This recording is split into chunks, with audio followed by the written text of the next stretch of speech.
I mean, no surprises really. I think coming into this, everyone was kind of expecting some kind of Labour victory. The extent to which we didn't really know kind of going into the election. I mean, personally, I live in a rather swing seat, so I'm interested to see how things play out for me locally. But I mean, at a national level, I don't see any kind of surprises in the overall outcome. Obviously, what happens next in terms of major policy announcements, whether there's collaboration between the parties, how things are going to play out at a local level, is another issue. But in terms of big picture stuff, it's as expected for the most part, I think.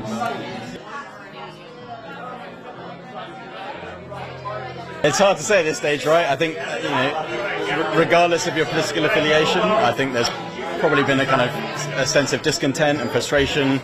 If you're on the right side of things, you probably want things to potentially go further. The Conservatives are kind of split with their reform vote, and obviously kind of centre into the left of that. People voting tactically or whatever to get the Conservatives out. I think, for the new government that's coming in, the initial few months are going to be really important. Can they hit the ground running? Can they kind of appeal to the voter base that they've promised? Is there going to be a sense of real change of people that have voted for it, essentially?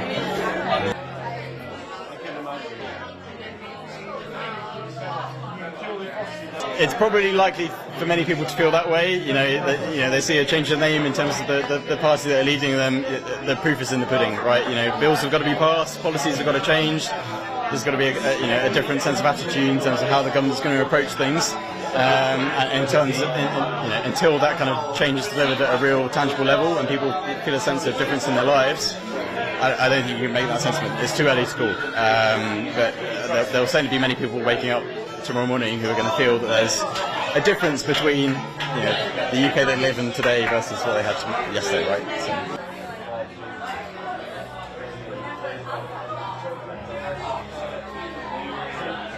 I think I'm really excited and optimistic about what the exit polls are showing. I think it's time for a new future, and that's going to be good for this country.